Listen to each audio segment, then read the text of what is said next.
Hello everyone, मेरा नाम है ओपी सिंह। हम लोग कवर कर रहे हैं 9th क्लास एनसीईआरटी ज्योग्राफी।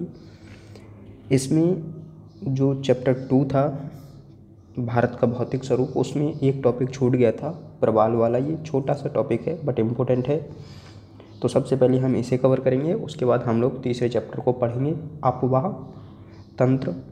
तो भारत का ड्रेनेज सिस्टम कैसा है उसको पढ़ेंगे। तो आइए शुरू करते हैं आज की क्लास। प्रवाल क्या होते हैं? इसको मुआ भी बोलते हैं। प्रवाल पॉलिप्स कम समय तक जीवित रहने वाले सूक्ष्म प्राणी हैं जो कि समूह में रहते हैं। समूह में रहते हैं, बहुत बड़ी संख्या में रहते हैं, ये करोड़ों की संख्या, लाखों की संख्या में। लक्षद्वीप हमने बताया था कि जैसे कि प्रवाल से निर्मित द्वीप है। इनका विकास छिछले तथा गर्म जल में होता है। छिछले सागर जहाँ होते हैं तटीय भागों में मोस्टली, और गर्म जल में होता है, लेकिन बहुत गर्म जल भी नहीं। इनसे कैल्शियम कार्बोनेट का स्राव होता है। कैल्शियम कार्बोनेट के खोल में ये जीव रहते हैं। मरने के बाद वो जो कैल्शियम कार्बोनेट का खोल होता है वो वहीं छूट जाता है, फिर उसके बाद दूसरे प्रवाल उस पर आ जाते हैं और इस तरह से एक श्रृंखला टाइप की बना लेते हैं इस तरह से। अब ये इस तरह से ऊपर भार बढ़ता जाता है तो नीचे के दबकर ठोस फॉर्म में एक तरह से द्वीपीय सतह जो होती है वो ठोस होती चली जाती है और द्वीप का निर्माण हो जाता है। प्रवाल स्राव एवं प्रवाल अस्थियाँ टीले के रूप में निक्षेपित होती हैं और ये एक टीला बना लेती हैं। ये मुख्यतः 3 प्रकार के होते हैं, 3 प्रकार के टीले बनाती हैं। प्रवाल रोदिका जिसे हम बोलते हैं एक, दूसरा प्रवाल भित्ति और तीसरा प्रवाल वलय द्वीप होते हैं, प्रवाल वलय द्वीप। तो प्रवाल रोदिका ये जैसे ऑस्ट्रेलिया है, ऑस्ट्रेलिया के पूर्वोत्तर भाग में नॉर्थ ईस्ट में एक प्रवाल भित्ति है, एक बैरियर है और ये विश्व की सबसे लंबी प्रवाल भित्ति है, प्रवाल रोधिका है। दूसरा तटीय प्रवाल भित्ति, तटीय प्रवाल भित्तियाँ होती हैं। और तीसरा प्रवाल वलय द्वीप होते हैं, प्रवाल वलय द्वीप। इस तरह के द्वीप बन जाते हैं।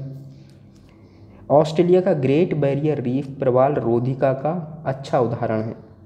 अभी जैसे मैंने बताया था विश्व की सबसे लंबी प्रवाल रोधिका है ये। प्रवाल वलय द्वीप गोलाकार या हॉर्स शू आकार वाले रोधिका होते हैं। ये भी रोधिकाएँ होती हैं, वलय के आकार की होती हैं।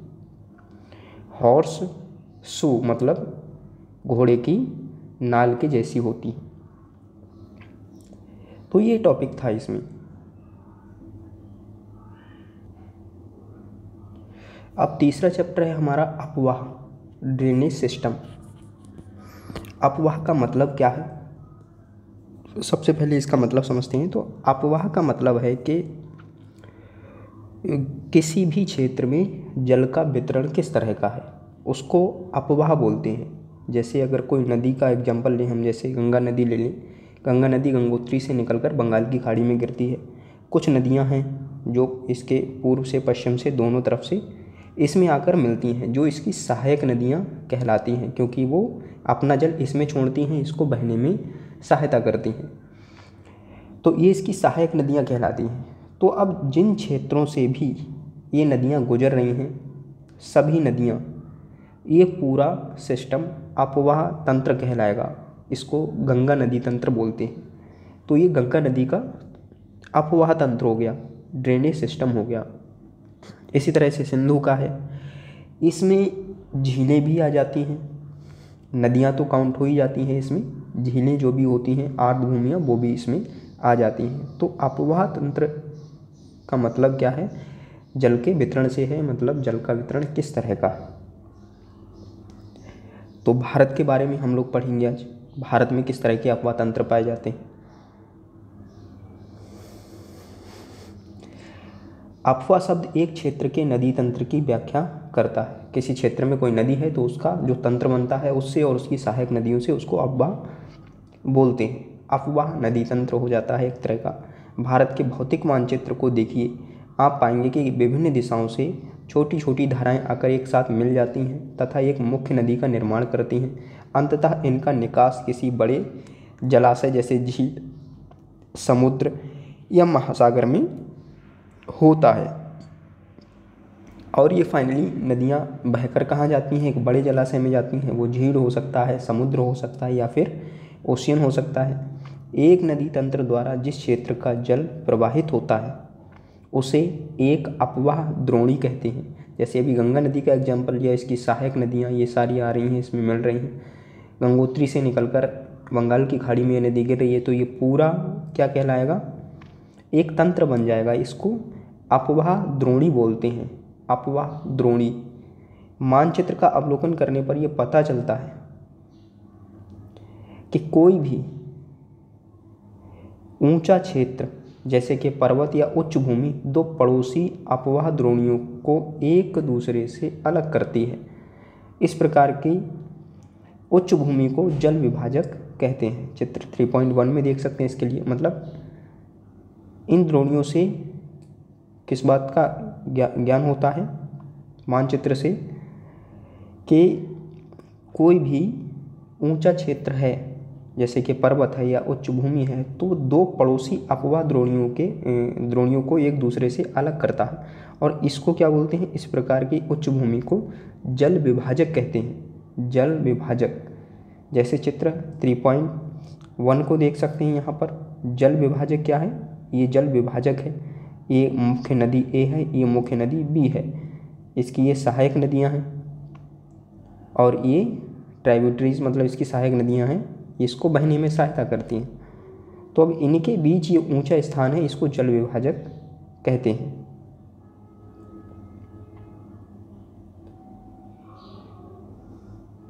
विश्व की सबसे बड़ी अपवाह द्रोणी अमेजन नदी की है। विश्व में सबसे बड़ा जो अपवाह क्षेत्र है वो किसका है? अमेजन नदी का। भारत में किस नदी की अपवाह द्रोणी सबसे बड़ी है? अभी हम लोग पढ़ेंगे इसके लिए। भारत में अपवाह तंत्र। भारत के अपवाह तंत्र का नियंत्रण मुख्यतः भौगोलिक आकृतियों के द्वारा होता है। इस आधार पर भारतीय नदियों को दो मुख्य वर्गों में विभाजित किया जाता है। एक तो हिमालय की नदियाँ और दूसरी प्रायद्वीपीय नदियाँ। हिमालय की नदियाँ और प्रायद्वीपीय नदियाँ। भारत के तो मुख्य भौगोलिक क्षेत्रों से उत्पन्न होने के कारण हिमालय तथा प्रायद्वीपीय नदियाँ एक दूसरे से भिन्न हैं। भारत के दो मुख्य भौगोलिक क्षेत्रों से उत्पन्न होने के कारण हिमालय और प्रायद्वीपीय नदियाँ एक दूसरे से अलग हो जाती हैं, क्योंकि ये प्रायद्वीपीय नदियाँ हैं, प्रायद्वीप में पाए जाने वाले पर्वतों से निकलती हैं, और हिमालय की नदियाँ हिमालय से निकलती हैं। हिमालय की अधिकतर नदियाँ बारहमासी नदियाँ होती हैं। हिमालय से निकलने वाली जो भी नदियाँ हैं वो मोस्टली उनमें कैसी हैं? बारहमासी हैं। इनमें वर्ष भर पानी रहता है, क्योंकि इन्हें वर्षा के अतिरिक्त ऊंचे पर्वतों से पिघलने वाले हिम द्वारा भी जल प्राप्त होता है। एक तो वर्षा के द्वारा, दूसरा वहाँ जो हिम होता है जमा हुआ, ग्लेशियर होते हैं, उनसे भी जल की आपूर्ति होती रहती है। तो इसलिए वर्ष भर प्रवाहित होने वाली नदियाँ हैं। हिमालय की दो मुख्य नदियाँ सिंधु तथा ब्रह्मपुत्र इस पर्वतीय श्रृंखला के उत्तरी भाग से निकलती हैं। हिमालय की दो मुख्य नदियाँ सिंधु और ब्रह्मपुत्र,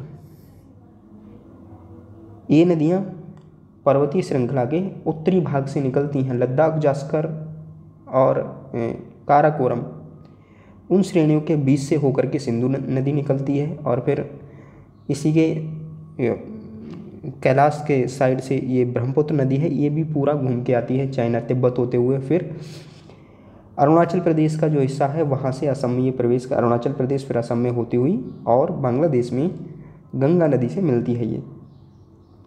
तो इन नदियों ने पर्वतों को काटकर गौरजों का निर्माण किया है। पर्वतों को काटकर गहरी घाटी बना लेती हैं ये पतली, उसको गौर्ज बोलते हैं। जैसे इस तरह की ये गौर्ज का चित्र है।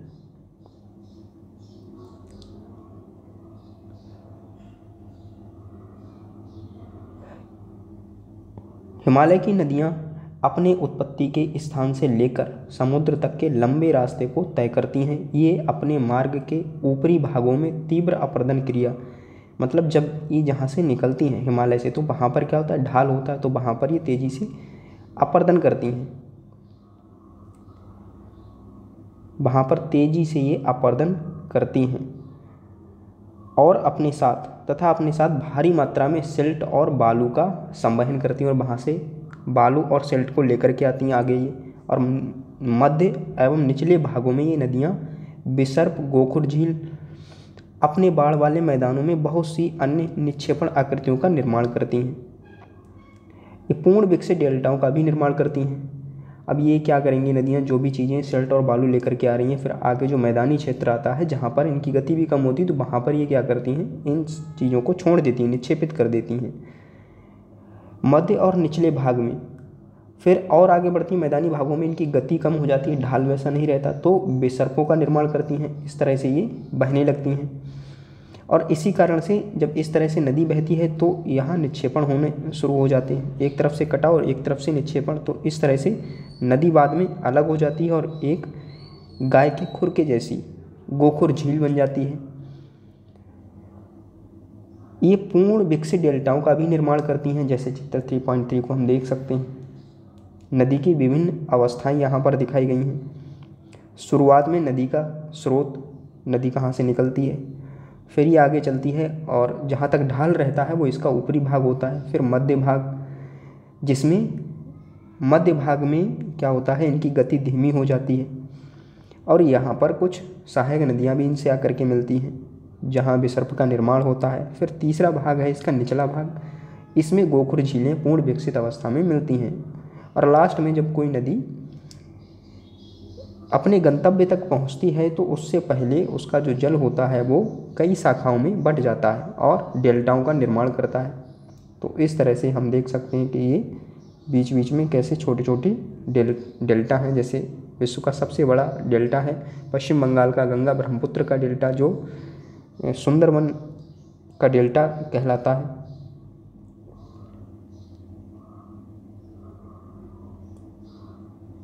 अधिकतर प्रायद्वीपीय नदियाँ मौसमी होती हैं। प्रायद्वीपीय नदियाँ कैसी होती हैं, मौसमी, क्योंकि इनका प्रभाव वर्षा पर निर्भर करता है। शुष्क मौसम में बड़ी नदियों का जल भी घटकर छोटी छोटी धाराओं में बहने लगता है। अब यहाँ पर केवल एक ही स्रोत है जल का प्रायद्वीपीय नदियों के लिए, वो है वर्षा का जल। यहाँ बर्फ़ तो है नहीं, तो जब बरसात का मौसम ख़त्म होता है तो नदियों में जल भी ख़त्म हो जाता है, ये सूख जाती हैं। शुष्क मौसम में बड़ी नदियों का जल भी घटकर छोटी छोटी धाराओं में बहने लगता है। बड़ी नदियाँ होती हैं उनमें कम रहता है, जल की मात्रा कम रह जाती है। हिमालय की नदियों की तुलना में प्रायद्वीपीय नदियों की लंबाई कम है और छिछली हैं ये। फिर भी इनमें से कुछ केंद्रीय उच्च भूमि से निकलती हैं, कुछ नदियाँ केंद्रीय उच्च भूमि से निकलती हैं, मतलब पठार ये भाग है जो सतपुड़ा रेंज है, विंध्याचल रेंज है, इनसे निकलती हैं तथा पश्चिम की तरफ बहती हैं और पश्चिम की तरफ बहती हैं। क्या आप इस प्रकार की दो बड़ी नदियों की पहचान कर सकते हैं? नर्मदा और ताप्ती नदियाँ इसी तरह की नदियाँ हैं। प्रायद्वीपीय भारत की अधिकतर नदियाँ पश्चिमी घाट से निकलती हैं तथा बंगाल की खाड़ी की तरफ बहती हैं। प्रायद्वीपीय भारत की जो ज़्यादातर नदियाँ हैं वो पश्चिमी घाट से निकलती हैं और इनका ढाल किधर है, पूर्व की ओर, तो ये कहाँ गिरती हैं जाकर के, बंगाल की खाड़ी में। अब देखते हैं हिमालय की नदियाँ। सबसे पहले हिमालय की नदियों में 3 मुख्य नदियाँ हैं, सिंधु, गंगा और ब्रह्मपुत्र। ये हिमालय से निकलने वाली प्रमुख नदियाँ हैं। ये नदियाँ लंबी हैं तथा अनेक महत्वपूर्ण, ये नदियाँ किस तरह की हैं, लंबी हैं और अनेक महत्वपूर्ण बड़ी सहायक नदियाँ आकर इनमें मिलती हैं और कई सारी सहायक नदियाँ इनमें आकर मिलती हैं, तो इनका ड्रेनेज सिस्टम काफ़ी बड़ा होता है। किसी नदी तथा उसकी सहायक नदियों को नदी तंत्र कहा जाता है। कोई नदी है और उसकी सहायक नदी है, उनको मिला लें तो उसको नदी तंत्र बोलते हैं और पूरे नदी तंत्र को, किसी एक नदी के पूरे इस तंत्र को अपवाह द्रोणी बोलते हैं। अब सबसे पहले सिंधु नदी तंत्र जो बिल्कुल पश्चिम में है, भारत के पश्चिमोत्तर भाग में। सिंधु नदी का उद्गम मानसरोवर झील के निकट तिब्बत में है। मानसरोवर झील से निकलती है ये, कैलाश श्रेणी के पश्चिम में मानसरोवर झील है, वहाँ से निकलती है सिंधु नदी और ये काराकोरम, लद्दाख, जास्कर इन श्रेणियों के मध्य से होकर के फिर ये आती है और जहाँ पर भारत का ये जो एरिया है ट्रांस हिमालय वाला, ट्रांस हिमालय से होकर के यहाँ पर कैलाश श्रेणी है जो ट्रांस हिमालय का ही हिस्सा है। इसके पश्चिम में मानसरोवर झील है, यहाँ से निकलती फिर लद्दाख जास्कर, काराकोरम, लद्दाख जास्कर 3 श्रेणियाँ हैं इनके बीच से ये होकर के। और नदी जहाँ पर सिंटेक्सियल बैंड पाया जाता है हिमालय का पश्चिम वाला, वहीं से ये मुड़ती है और फिर यहाँ कर और हिमालय की कई छोटी छोटी नदियाँ इसमें मिलती हैं आकर के। तो एक बड़ा ड्रेनेज सिस्टम का निर्माण करती हैं, बड़े नदी तंत्र का ये निर्माण करती हैं। सिंधु नदी का उद्गम क्या है? मानसरोवर झील के निकट तिब्बत में है। पश्चिम की ओर बहती हुई ये नदी भारत में लद्दाख से प्रवेश करती है। भारत में ये प्रवेश करती है लद्दाख से, उससे पहले ये तिब्बत में बहती है। जैसे ब्रह्मपुत्र नदी दिहांग के नाम से तिब्बत में ही बहती है पहले। इस भाग में ये एक बहुत ही सुंदर दर्शनीय गॉर्ज का निर्माण करती है। एक यहाँ पर एक सुंदर गॉर्ज का भी निर्माण करती है, क्योंकि ये लद्दाख और जास्कर श्रेणियों के बीच से निकलती है, तो वहाँ पर एक गॉर्ज का निर्माण करती है। इस क्षेत्र में बहुत सी सहायक नदियाँ, इस क्षेत्र में और भी सहायक नदियाँ हैं, जैसे जास्कर, नुब्रा, श्योक और हुंजा इस नदी में मिलती हैं। सिंधु नदी बलूचिस्तान और गिलगित से बहते हुए अटक में पर्वतीय क्षेत्र से बाहर निकलती है। सतलुज, ब्यास, रावी, चेनाब और झेलम आपस में मिलकर पाकिस्तान में मिठानकोट के पास सिंधु नदी में मिल जाती हैं। पाकिस्तान के मिठानकोट में सिंधु नदी से मिलती हैं सतलुज, ब्यास, रावी, चेनाब और झेलम नदियाँ। इसके बाद ये नदी दक्षिण की तरफ बहती है तथा अंत में कराची से पूर्व की ओर अरब सागर में मिल जाती है। तो तिब्बत में मानसरोवर के पास निकलती है, लद्दाख में ये प्रवेश करती है और फिर आगे बढ़ती है ये। और जब ये लद्दाख में प्रवेश करती है तो वहाँ पर कुछ नदियाँ इससे मिलती हैं, जास्कर, नुब्रा, श्योक और हुंजा, ये नदियाँ इसकी सहायक नदियों के तौर पर इससे मिलती हैं। सिंधु नदी बलूचिस्तान और गिलगित से बहते हुए अटक में पर्वतीय प्रदेश से बाहर आती है हिमालय से, और फिर सतलुज, ब्यास, रावी, चेनाब और झेलम नदियाँ पाकिस्तान के मिठानकोट में इससे मिलती हैं। और उसके बाद ये नदी दक्षिण की तरफ बहती है, दक्षिण की ओर पूरी तरह से ये मुड़ जाती है और अंत में कराची से पहले पूर्व की ओर अरब सागर में ये मिलती है जाकर के। सिंधु नदी के मैदान का ढाल बहुत धीमा है। सिंधु नदी के मैदान का ढाल काफ़ी धीमा है। सिंधु द्रोणी का 1/3 से कुछ अधिक भाग भारत के जम्मू कश्मीर, लद्दाख, हिमाचल और पंजाब में तथा शेष भाग पाकिस्तान में स्थित है। सिंधु द्रोणी का, सिंधु नदी तंत्र का 1/3 से कुछ अधिक भाग, मतलब 1/3 से कुछ अधिक भाग, 33% से कुछ ज़्यादा भाग भारत के जम्मू कश्मीर में, लद्दाख में, हिमाचल प्रदेश में और पंजाब में आ जाता है और बाकी शेष भाग पाकिस्तान में स्थित है। 2900 किलोमीटर लंबी सिंधु नदी विश्व की लंबी नदियों में से एक है। इसकी लंबाई कितनी है? 2900 किलोमीटर। दूसरी लंबी नदी है गंगा नदी। एक ब्रह्मपुत्र नदी भी है, वो भी, उसकी भी लंबाई काफ़ी, गंगा नदी भी 2525 किलोमीटर के आसपास है लंबाई उसकी। आगे हम लोग अभी पढ़ेंगे उसके बारे में। तो ये 2900 किलोमीटर लंबी नदी है। क्या आप जानते हैं सिंधु जल समझौता संधि के अनुच्छेदों 1960 के अनुसार भारत इसी नदी प्रक्रम के संपूर्ण जल का केवल 20% जल उपयोग कर सकता है। सिंधु जल समझौता संधि हुई थी 1960 में, तो उसके अनुसार इस नदी तंत्र का 20% जल उपयोग कर सकता है भारत। इस जल का उपयोग हम पंजाब, हरियाणा, राजस्थान के दक्षिण पश्चिम भागों में सिंचाई के लिए करते हैं। पंजाब है, हरियाणा है, राजस्थान के दक्षिण पश्चिम के इलाके हैं, तो वहाँ पर सिंधु नदी तंत्र का इस्तेमाल किया जाता है सिंचाई के लिए। दूसरा नदी तंत्र है वो गंगा नदी तंत्र है भारत का। गंगा की मुख्य धारा भागीरथी गंगोत्री हिमानी से निकलती है। गंगोत्री हिमानी से जब ये निकलती तो वहाँ पर ये भागीरथी कहलाती है तथा अलकनंदा उत्तराखंड के देवप्रयाग में इससे मिलती है। गंगा की मुख्य धारा भागीरथी गंगोत्री हिमानी से निकलती है और अलकनंदा उत्तराखंड के देवप्रयाग में अलकनंदा नदी है, उससे ये मिलती है। हरिद्वार के पास गंगा पर्वतीय भाग को छोड़कर मैदानी भाग में प्रवेश करती है। तो जो हरिद्वार है वहाँ से गंगा मैदानी भाग में प्रवेश करती है। हिमालय से निकलने वाली बहुत सी नदियाँ आकर गंगा में मिलती हैं। इनमें से कुछ प्रमुख नदियां हैं यमुना, घाघरा, गंडक, कोसी। ये प्रमुख नदियां हैं जो हिमालय की सहायक नदियां हैं। यमुना नदी हिमालय के यमुनोत्री हिमानी से निकलती है। यमुना नदी कहाँ से निकलती है? जैसे गंगा गंगोत्री से निकलती है, वैसे ही यमुना नदी यमुनोत्री हिमानी से निकलती है, यमुनोत्री ग्लेशियर से निकलती है। ये गंगा के दाहिने किनारे के समानांतर बहती है। ये गंगा बह रही है और इसके दाहिने किनारे पर इधर बहती है ये, और फिर अगर आगे आकर के गंगा में ही मिल जाती है और इलाहाबाद में गंगा में मिल जाती है ये आके। घाघरा, गंडक, कोसी, नेपाल, हिमालय, घाघरा, गंडक, कोसी, ये सारी नदियाँ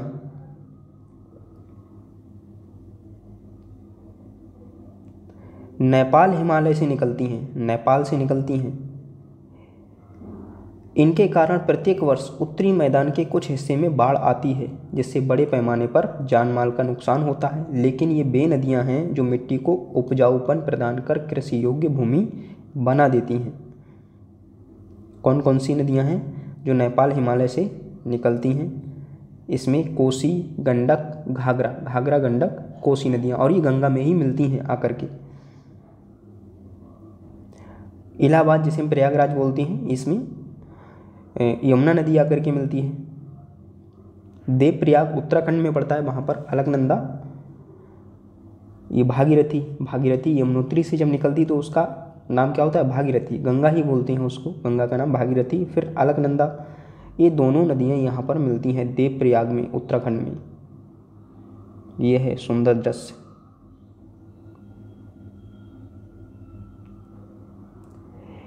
नमामि गंगे परियोजना एक एकीकृत संरक्षण मिशन है। इसमें राष्ट्रीय नदी गंगा से संबंधित 2 उद्देश्यों, प्रदूषण के प्रभाव को कम करना और उसके संरक्षण और कायाकल्प को पूरा किया जा सके।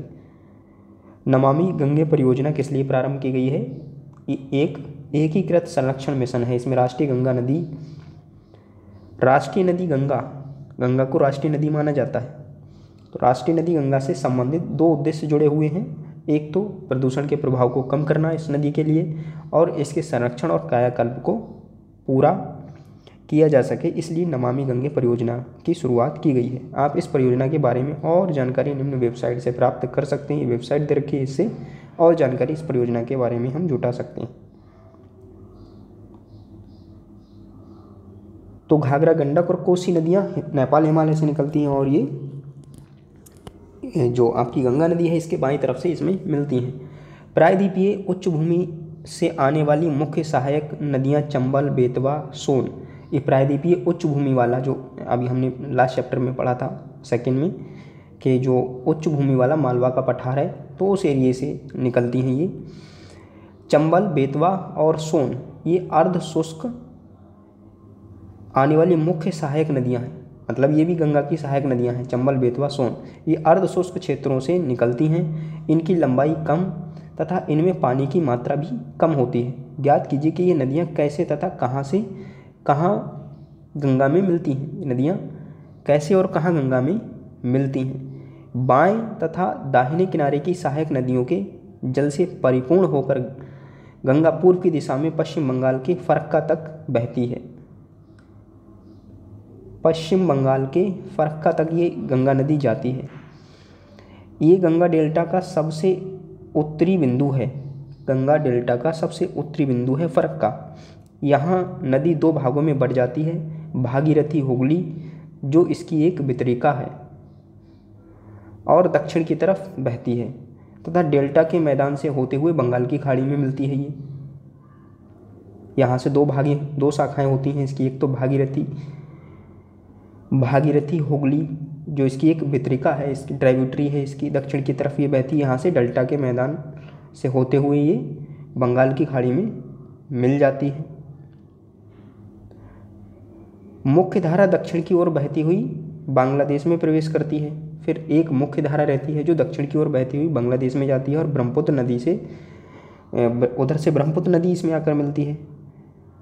अंतिम चरण में गंगा और ब्रह्मपुत्र समुद्र में विलीन होने से पहले मेघना के नाम से जानी जाती हैं। जब ये समुद्र में मिलने से पहले, समुद्र में गिरने से पहले मेघना के नाम से जानी जाती हैं। बांग्लादेश में इनको पद्मा भी बोलते हैं।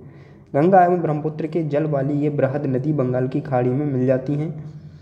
इन नदियों के द्वारा बनाए गए डेल्टा को सुंदरवन का डेल्टा कहते हैं। ये विश्व का सबसे बड़ा डेल्टा है। सुंदरवन इसलिए बोलते हैं क्योंकि यहाँ पर सुंदर नामक वृक्ष पाए जाते हैं। सुंदरवन डेल्टा का नाम वहाँ पाए जाने वाले सुंदरी पादपों से लिया गया है। सुंदरवन डेल्टा विश्व का सबसे बड़ा एवं तेजी से वृद्धि करने वाला डेल्टा है। ये रॉयल बंगाल टाइगर, यहाँ रॉयल बंगाल टाइगर भी पाए जाते हैं इस डेल्टा में।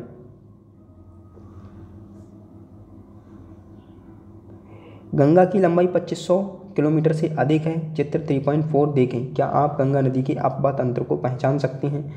अम्बाला नगर सिंधु तथा गंगा नदी तंत्रों के बीच जल विभाजक पर स्थित है।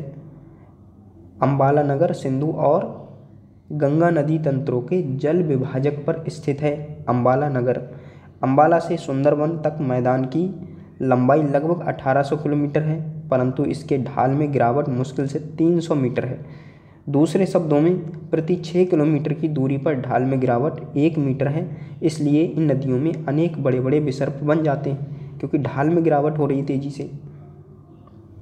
चित्र 3.4 देख सकते हैं इसके लिए। ये यहाँ पर चित्र दे रखा है 3.4। ये हैं सारे ड्रेनेज सिस्टम अभी जो हम देख रहे थे। ये पाकिस्तान के मिठानकोट में ये सारी नदियाँ इससे मिलती हैं।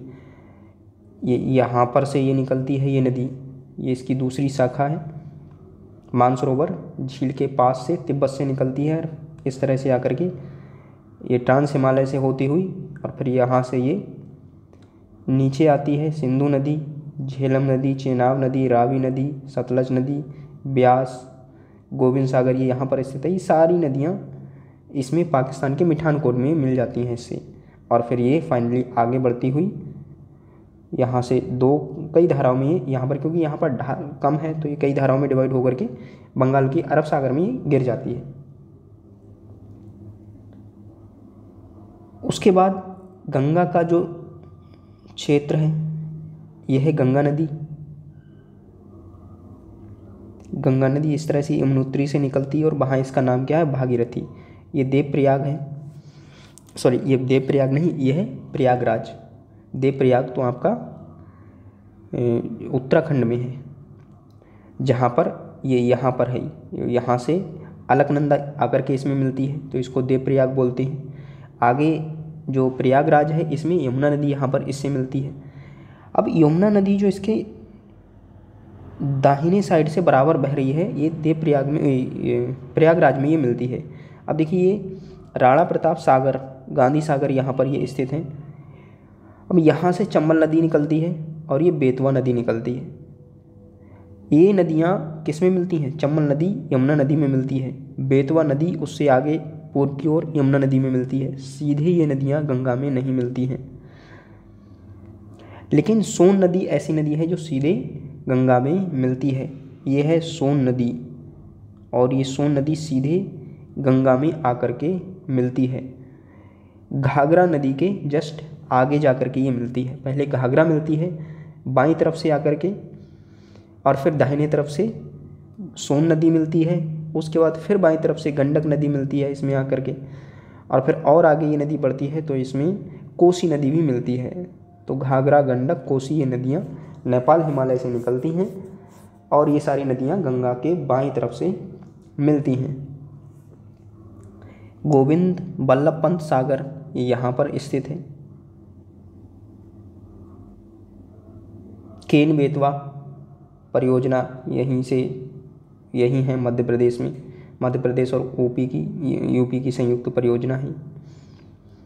उसके बाद और हम नदियाँ देखेंगे, जैसे नर्मदा नदी ये आ रही है, तापी नदी ये है, फिर ये गोदावरी नदी है, निजाम सागर, नागार्जुन सागर, कृष्णा नदी है, महानदी ये है, ये महानदी है।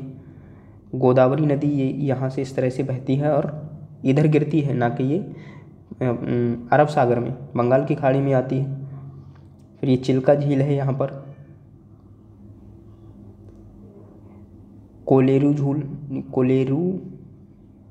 झील, और ये पेन गंगा नदी, कृष्णा नदी है, ये कृष्णा नदी भी इसमें बंगाल की खाड़ी में गिरती है।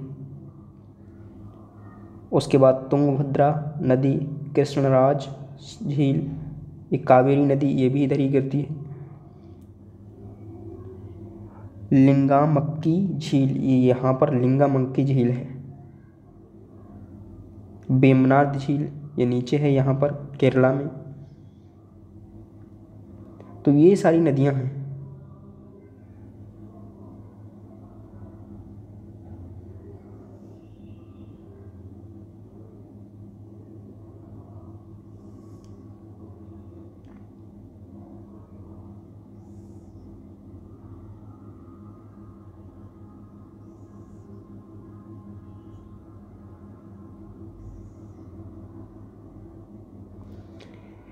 उसके बाद सिंधु, फिर गंगा और फिर ब्रह्मपुत्र नदी तंत्र।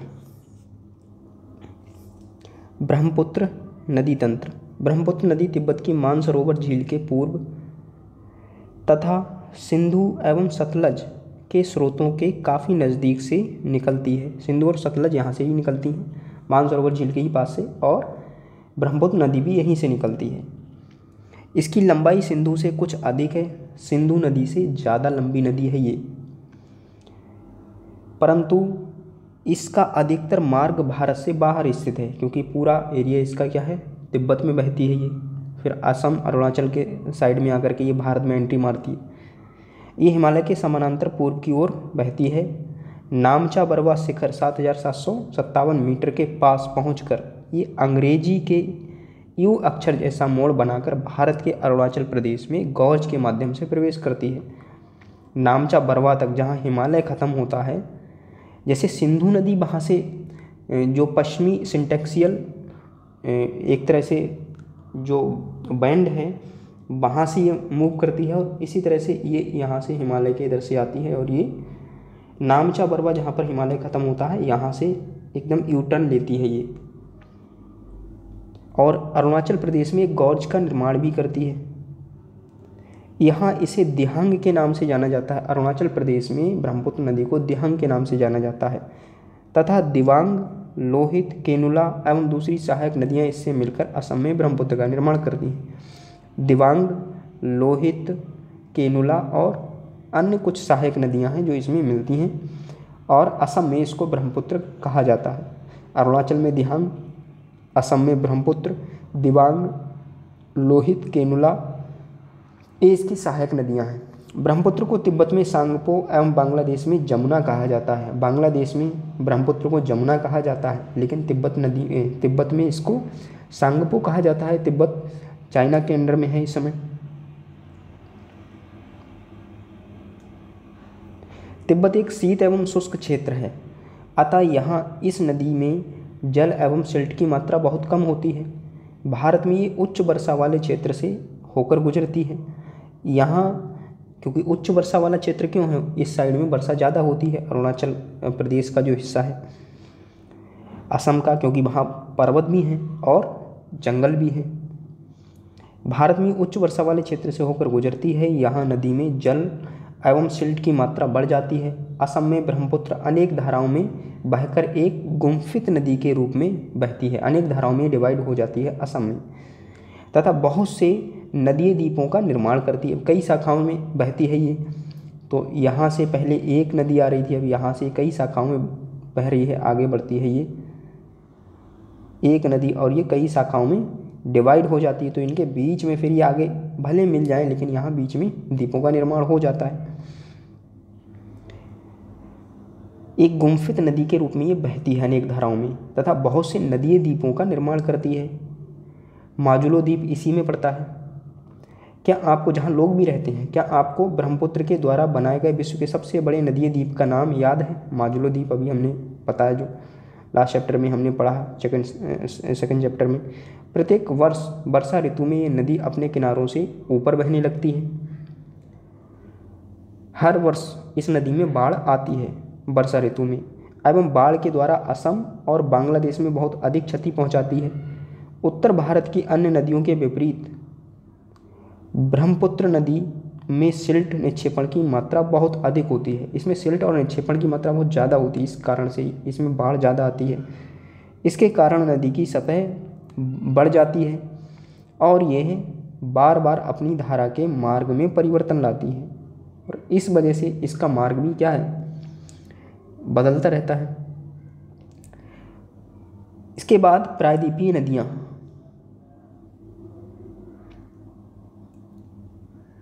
प्रायद्वीपीय नदियाँ महानदी, कृष्णा, कावेरी, ये सारी नदियाँ हैं इसमें।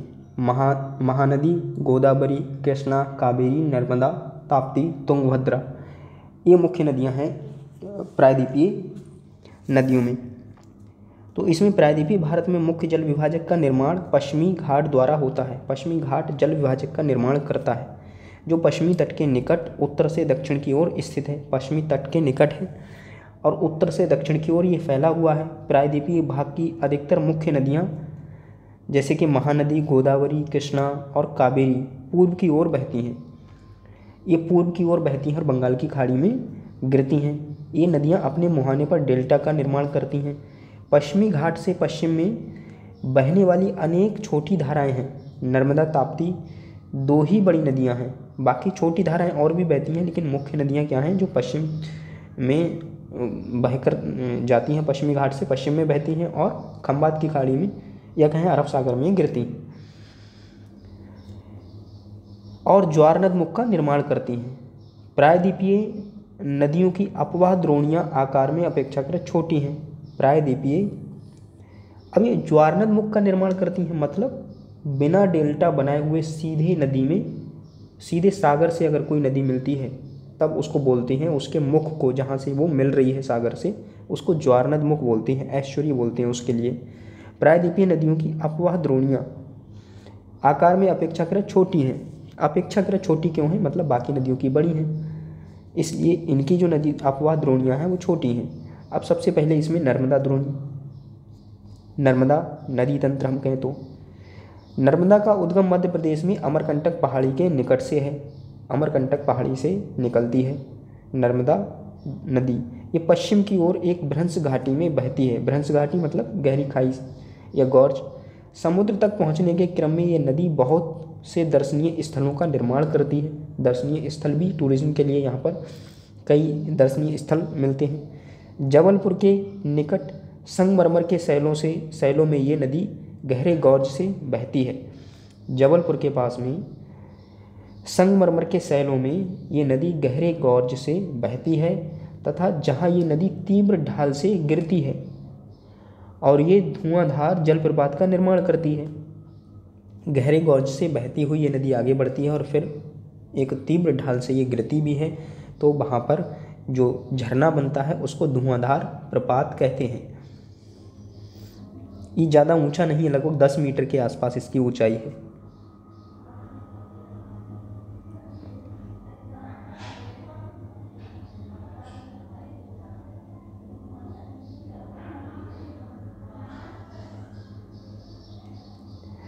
तो ये नर्मदा नदी पर जलप्रपात है। ये जबलपुर के पास में मध्य प्रदेश में धुआंधार जलप्रपात।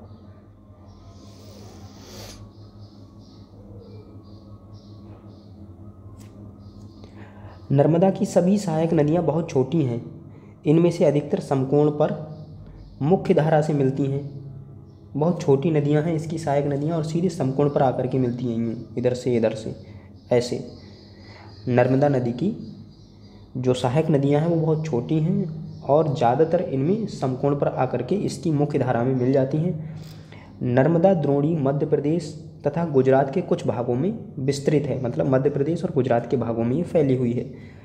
क्या आप जानते हैं नर्मदा नदी के संरक्षण के लिए मध्य प्रदेश सरकार द्वारा नमामि देवी नर्मदे नाम की एक योजना प्रारंभ की गई है और इसको आप इस वेबसाइट से और अधिक जान सकते हैं इसके बारे में। नमामि देवी नर्मदे नाम की जो योजना है वो नर्मदा नदी के संरक्षण के लिए मध्य प्रदेश सरकार द्वारा चलाई गई है, प्रारंभ की गई है।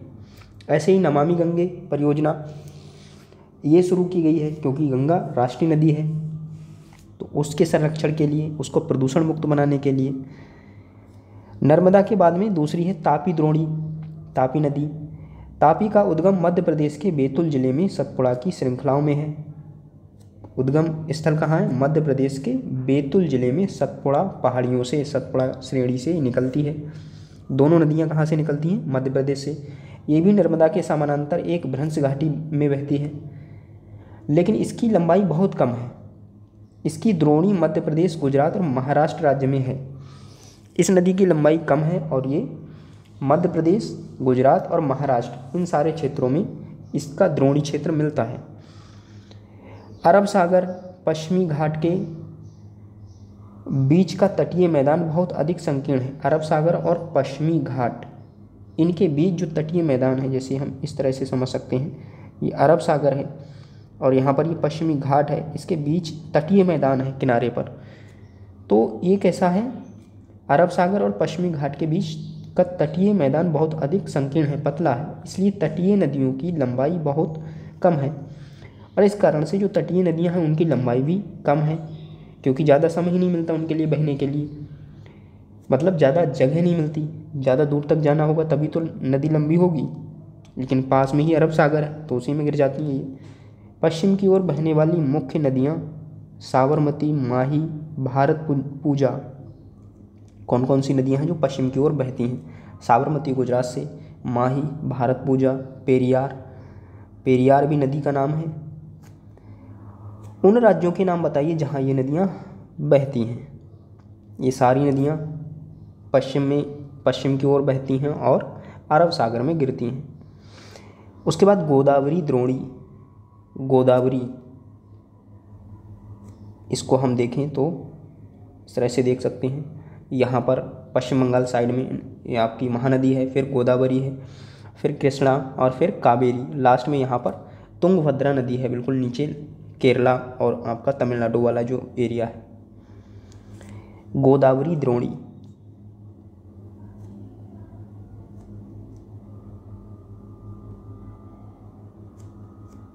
गोदावरी सबसे बड़ी प्रायद्वीपीय नदी है। प्रायद्वीपीय नदियों में सबसे बड़ी नदी है गोदावरी नदी। ये महाराष्ट्र के नासिक जिले में पश्चिम घाट की ढालों से निकलती है। पश्चिम घाट के, महाराष्ट्र के नासिक जिले से निकलती है, पश्चिम घाट के ढालों से, वहाँ जो पहाड़ियाँ हैं वहाँ से निकलती है और गिरती कहाँ है? गिरती है ये बंगाल की खाड़ी में। इसकी लंबाई लगभग 1500 किलोमीटर है। सबसे लंबी नदी है ये दक्षिण प्रायद्वीपीय भारत की गोदावरी नदी। ये बहकर बंगाल की खाड़ी में गिरती है। प्रायद्वीपीय नदियों में इसका अपवाह तंत्र सबसे बड़ा है। प्रायद्वीपीय नदियों में इसका एक तो लंबाई सबसे ज़्यादा है इसकी 1500 किलोमीटर, दूसरी इसका जो ड्रेनेज सिस्टम है वो भी सबसे बड़ा है। जितनी भी प्रायद्वीपीय नदियाँ हैं उन सबसे बड़ा है। इसकी द्रोणी महाराष्ट्र, नदी द्रोणी का 50% भाग महाराष्ट्र में है। मध्य प्रदेश, ओडिशा और आंध्र प्रदेश में स्थित है। 50% हिस्सा है इस द्रोणी का, गोदावरी नदी द्रोणी का, वो महाराष्ट्र में है और बाकी हिस्सा मध्य प्रदेश में, फिर ओडिशा में और आंध्र प्रदेश में स्थित है। गोदावरी में अनेक सहायक नदियाँ मिलती हैं, जैसे पूर्णा, वर्धा, प्राणिहंता या प्राणहिता इसको बोलते हैं। प्राणिहंता मतलब प्राणहिता, मांजरा, बेनगंगा और पेनगंगा। बेनगंगा और पेनगंगा, पूर्णा, वर्धा, प्राणिहंता या प्राणिहंता, मांजरा, ये किसकी सहायक नदियां हैं? गोदावरी की सहायक नदियां हैं। बेनगंगा और पेनगंगा इंपॉर्टेंट हैं ये दोनों, और प्राणहिता। इनमें से अंतिम तीनों सहायक नदियां, मांजरा, बेनगंगा, पेनगंगा, ये तीनों सहायक नदियाँ बहुत बड़ी हैं। बड़े आकार और विस्तार के कारण इसे दक्षिण गंगा के नाम से भी जाना जाता है। इसमें मांजरा, बेनगंगा, पेनगंगा ये काफ़ी बड़ी नदियाँ हैं, इस वजह से इसको दक्षिणी गंगा, बड़े आकार और विस्तार के कारण इसे दक्षिणी गंगा के नाम से भी जाना जाता है। दक्षिणी गंगा कौन कौन है? बेनगंगा, पेनगंगा और मांजरा, ये नदियाँ जो गोदावरी की सहायक नदियाँ हैं। उसके बाद महानदी द्रोणी। महानदी का उद्गम छत्तीसगढ़ के उच्च भूमि से है। छत्तीसगढ़ की उच्च भूमि से ये नदी निकलती है तथा ये ओडिशा से बहते हुए बंगाल की खाड़ी में मिल जाती है। ये नदी जो है वो 860 किलोमीटर लंबी है। इसकी अपवाह द्रोणी महाराष्ट्र, छत्तीसगढ़, झारखंड और ओडिशा में है। 4 राज्यों से ये होकर बहती है। महाराष्ट्र, छत्तीसगढ़, झारखंड और ओडिशा।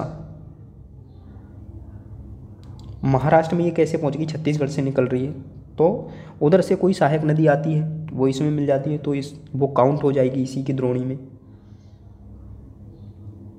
उसके बाद दक्षिण भारत की और नदियाँ, कृष्णा द्रोणी।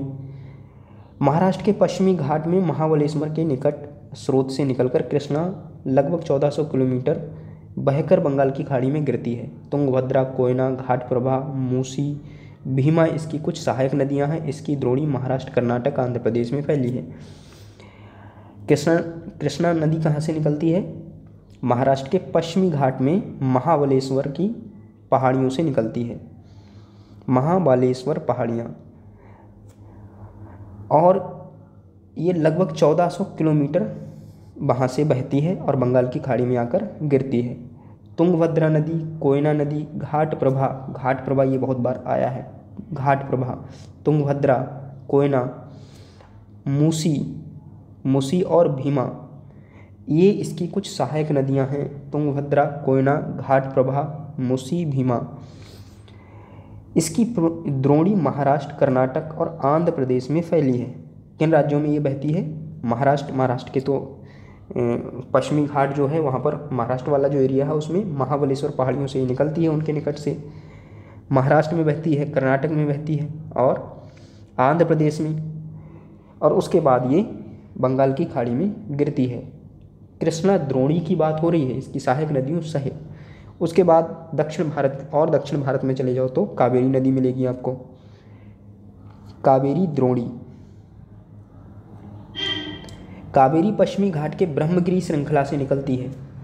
पश्चिमी घाट के जो ब्रह्मगिरी पर्वत श्रृंखला है वहाँ से निकलती है कावेरी द्रोणी, और तमिलनाडु में कुडलूर के दक्षिण में बंगाल की खाड़ी में मिल जाती है। कुडलूर के दक्षिण में बंगाल की खाड़ी में गिरती है तमिलनाडु में।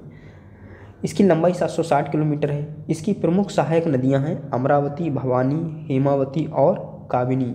यहाँ से सीधे क्वेश्चन बने हैं यूपीएससी में, पीसीएस में भी।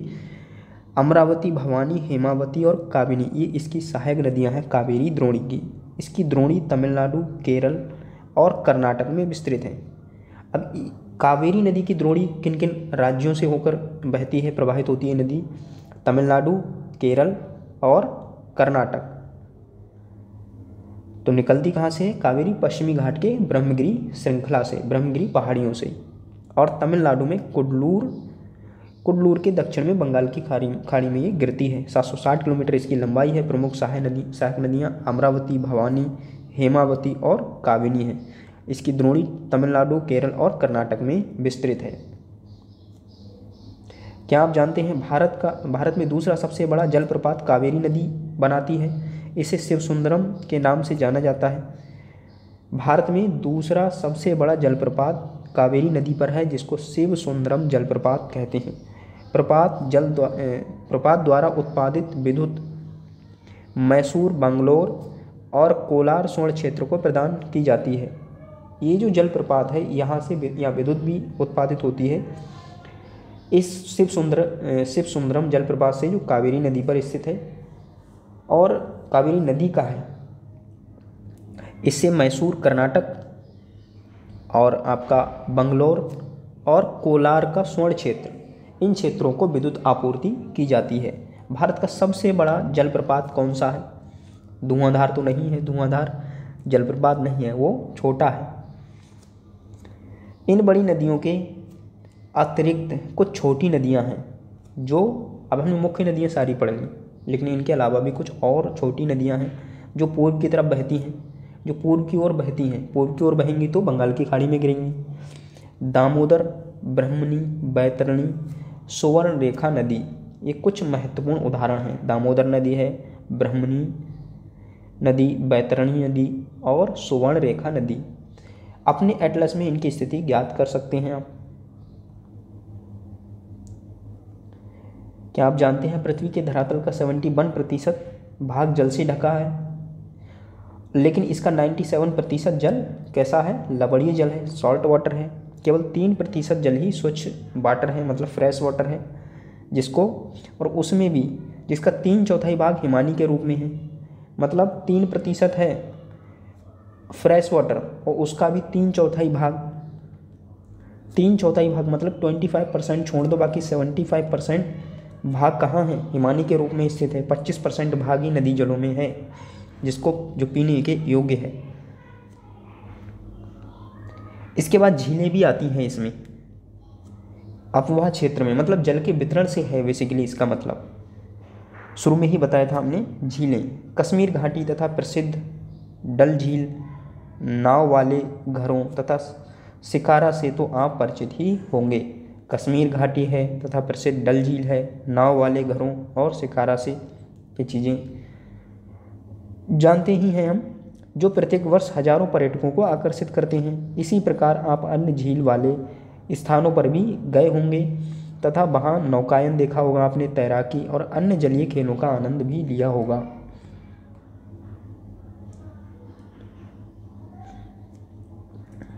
कल्पना कीजिए कि अगर कश्मीर, नैनीताल एवं दूसरे पर्यटन स्थलों पर झीलें नहीं होती, तब क्या वे उतना ही आकर्षित करते जितना कि आज करते हैं अगर झीलें नहीं होती तो?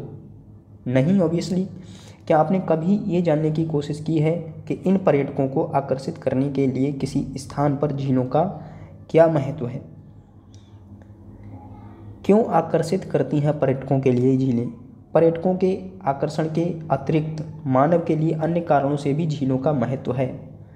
अन्य क्या कारण है? एक तो पर्यटकों के लिए आकर्षण का केंद्र, अन्य क्या कारण है इनका, झीलों का अन्य क्या काम है जिसके वजह से ये मनुष्य के लिए महत्वपूर्ण है या फिर अन्य जीवों के लिए महत्वपूर्ण है? पृथ्वी की सतह के गर्त वाले भागों में जहाँ जल जमा हो जाता है उसे झील कहते हैं। पृथ्वी की सतह का वह भाग जहाँ पर जल जमा हो जाता है उसको क्या बोलते हैं? झील बोलते हैं। ये कहीं भी हो सकती हैं, सागर के किनारे हो सकती हैं और मध्य भाग में हो सकती हैं स्थल भूमि के।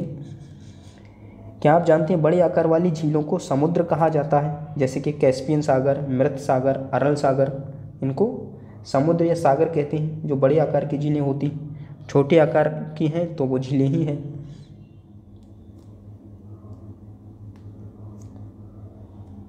भारत में भी बहुत सी झीलें हैं। ये एक दूसरे से आकार तथा अन्य लक्षणों में भिन्न हैं। आकार और अन्य लक्षण भी डिफरेंट हैं इनके। अधिकतर झीलें स्थायी होती हैं।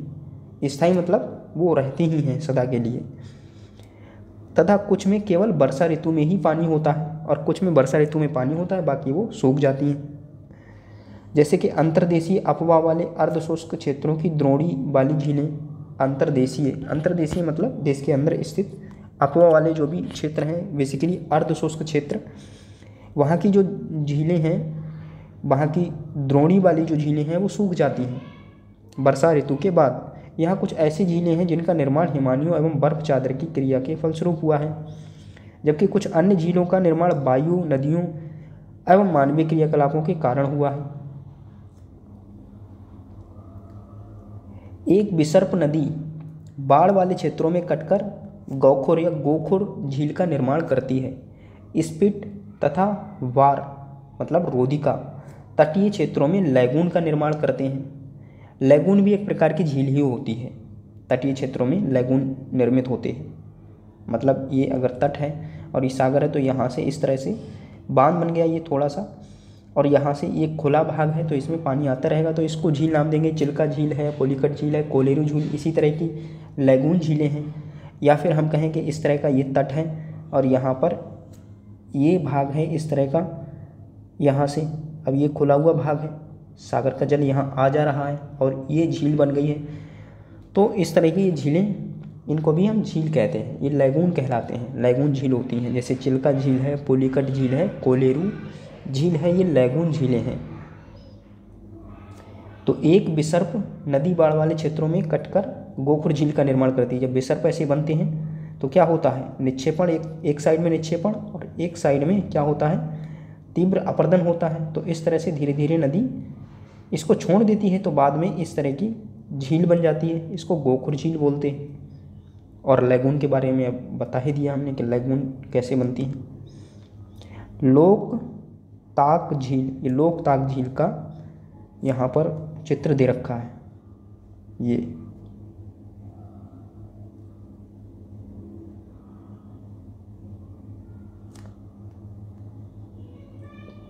अंतर्देशीय भागों में, अब देखिए अंतर्देशीय भागों वाली झीलें, अंतर्देशीय भागों वाली झीलें कभी कभी मौसमी होती हैं, मतलब मौसम के अनुसार, वर्षा के मौसम में जल हो जाता है उनमें और अदर टाइम में वो सूख जाती हैं। उदाहरण के लिए राजस्थान की सांवर झील ऐसी ही झील है जो एक लवण जल वाली झील है। सांवर से सांवर नमक बनता था पहले। इसके जल का उपयोग नमक के निर्माण के लिए किया जाता है। मीठे पानी की अधिकांश झीलें हिमालय क्षेत्र में हैं। मीठे पानी की ज़्यादातर झीलें कहाँ हैं? हिमालय क्षेत्र में। ये मुख्यतः हिमानी द्वारा बनी है, बर्फ़ के पिघलने से बनी है ये।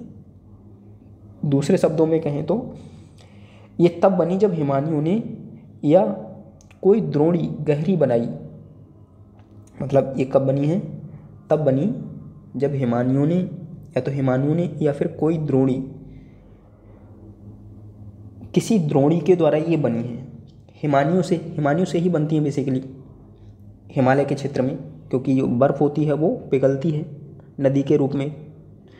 तो बीच में अगर क्षेत्र है कहीं इस तरह का जहाँ पानी रुक सकता है तो वहाँ पर झील का निर्माण हो जाता है, और वहाँ से भी झीलें आगे नदी आगे बढ़ जाती है। जैसे कि यहाँ से ये हिमानी पिघल कर यहाँ आ रही तो ये झील इस क्षेत्र में बन गई, और फिर यहाँ से इसको जगह मिली तो आगे प्रवाह इसका चालू है, तो बीच में झील का निर्माण हो जाता है। ऐसा भी होता है। जो बाद में हिम पिघलने से भर गई, द्रोणी वगैरह उसमें हिमानी आई और वो हिम पिघलने से वो भर गई तो वहाँ झील का निर्माण हो गया। या किसी क्षेत्र में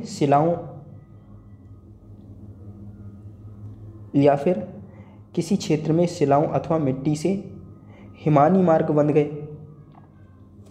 किसी भी क्षेत्र में शिलाओं से या फिर मिट्टी से जो हिमानी मार्ग थे वो बंध गए, मतलब बंद हो गए, तो वहाँ पर बर्फ़ क्या रही? बर्फ़ तो पिघलेगी और झील का निर्माण हो गया इस तरह से। इसके विपरीत जम्मू और कश्मीर की बूलर झील भूगर्भीय क्रियाओं से बनी है। जम्मू कश्मीर की जो बूलर झील है इसकी विशेषता क्या है? ये भूगर्भीय क्रियाओं से बनी है।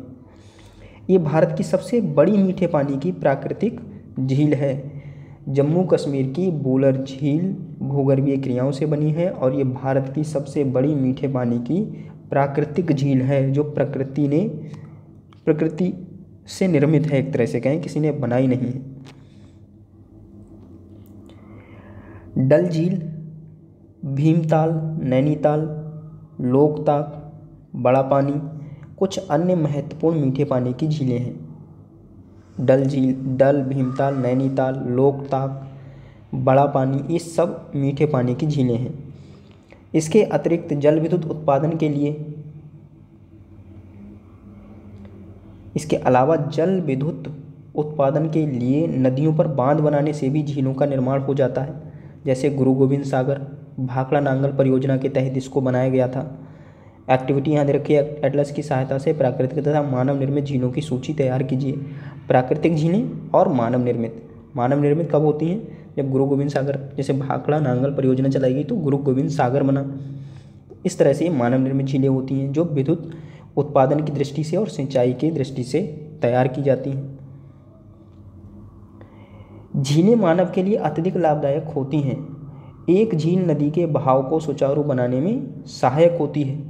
अत्यधिक वर्षा के समय ये बाढ़ को रोकती हैं तथा सूखे के मौसम में ये पानी के बहाव को संतुलित करने में सहायता करती हैं। झीलों का महत्व बताया जा रहा है यहाँ पर। झीलों का प्रयोग जल विद्युत उत्पन्न करने में भी किया जा सकता है। ये आसपास के क्षेत्रों की जलवायु को सामान्य बनाती हैं। जलीय पारितंत्र को संतुलित रखती हैं। जलीय पारितंत्र को ये संतुलित बनाए रखती हैं। झीलों की प्राकृतिक सुंदरता व पर्यटन को बढ़ाती है। मतलब झीलें प्राकृतिक रूप से कैसी लगती हैं? सुंदर लगती हैं, तो इससे पर्यटन को, टूरिज्म को बढ़ावा मिलता है तथा हमें मनोरंजन प्रदान करती हैं। नदियों का अर्थव्यवस्था में क्या महत्व है? नदियों को हमारे देश में तो माता ही कहा जाता है इनके लिए, क्योंकि ये एक माता की तरह मनुष्य का, अन्य जीवों का भी पालन पोषण करते हैं। तो अब यहाँ देखिए नदियों का आर्थिक अर्थव्यवस्था में महत्व क्या है। संपूर्ण मानव इतिहास में नदियों का अत्यधिक महत्व रहा है। नदियों का जल मूल प्राकृतिक संसाधन है।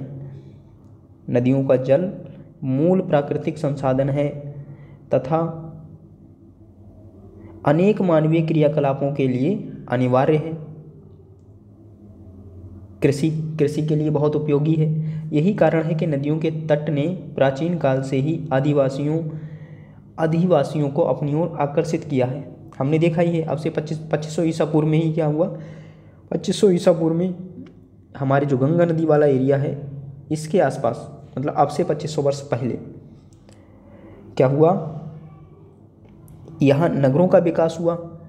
महात्मा बुद्ध के समय हम कह सकते हैं, उनके जन्म से पहले भारत में 16 महाजनपद थे। 6ठी शताब्दी ईसा पूर्व में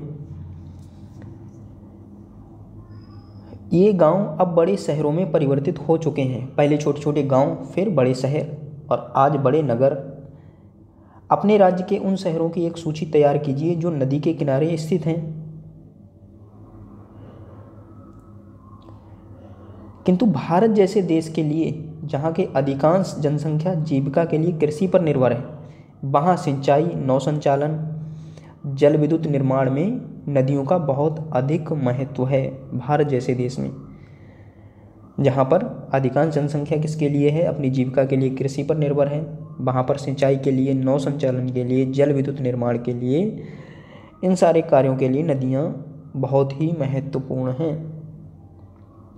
नदी से संबंधित यहाँ पर एक परियोजना भी दी गई है और ये राष्ट्रीय नदी संरक्षण योजना NRCP, राष्ट्रीय नदी गंगा है, तो इसके संरक्षण के लिए परियोजना लाई गई थी। देश में नदी सफाई कार्यक्रम का शुभारंभ 1985 में गंगा एक्शन प्लान GAP के साथ आरंभ हुआ।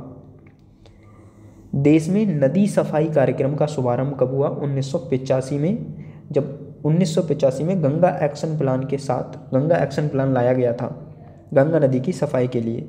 वर्ष 1995 में राष्ट्रीय नदी संरक्षण योजना NRCP के तहत अन्य नदियों को जोड़ने के लिए कार्य योजना का विस्तार किया गया।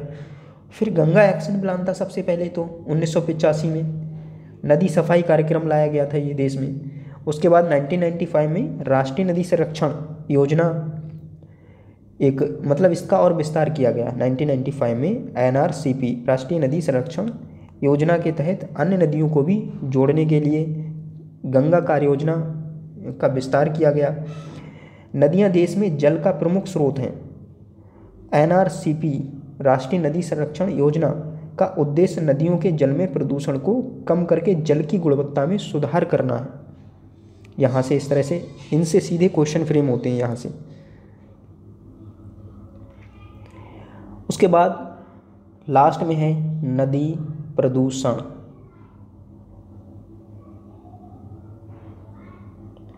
क्योंकि नदी बहुत ज़्यादा प्रदूषित है, तो ये बहुत ही महत्वपूर्ण मुद्दा है। नदी जल की घरेलू, औद्योगिक और कृषि में बढ़ती मांग के कारण घरेलू जल के लिए उद्योगों में और कृषि में इसकी मांग निरंतर क्या है, बढ़ रही है। तो इसके कारण इसकी गुणवत्ता प्रभावित हुई है। इसके परिणाम स्वरूप नदियों से अधिक जल की निकासी होती है और इस कारण से नदियों से अधिक जल की निकासी भी होती है, जल निकाला जाता है तथा इनका आयतन घटता जाता है। दूसरी ओर जब जल उनसे निकाला जाएगा, इस्तेमाल किया जाएगा, तो आयतन तो घटेगा उनका, जल कम होगा उनमें। दूसरी ओर उद्योगों का प्रदूषण और अपरिष्कृत कचरे नदी में मिलते रहते हैं। उद्योगों से जो वेस्ट निकल रहा है प्रदूषण, वो नदियों में जा रहा है। अपरिष्कृत कचरा जा रहा है, वो भी नदियों में जा रहा है। इससे भयानक रूप से प्रदूषित हो चुकी हैं नदियाँ।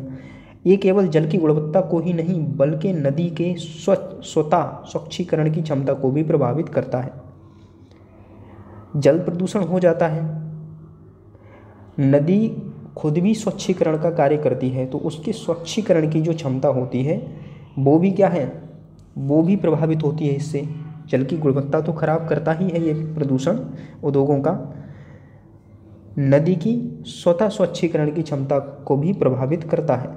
उदाहरण के लिए दिए गए समुचित जल प्रवाह में गंगा का जल लगभग 20 किलोमीटर क्षेत्र में फैले बड़े शहरों की गंदगी को तनु करके समाहित कर सकता है।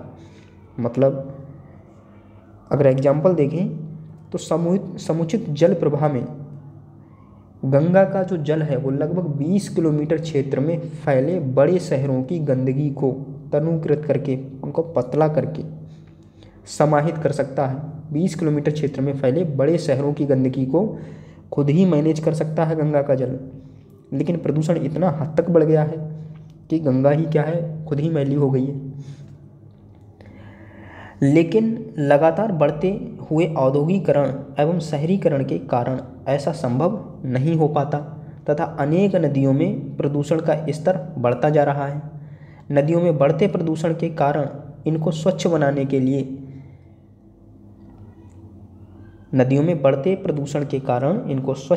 के लिए अनेक कार्य योजनाएं लागू की गई हैं। कार्य योजनाएं बहुत सारी लागू हो रही हैं, बट इन पर काम नहीं हो रहा है। जितना पैसा आता है पता लगता है बीच के लोग उसको खा के ख़त्म कर देते हैं, इसको लगाने की जगह, नदियों की साफ़ सफाई की जगह।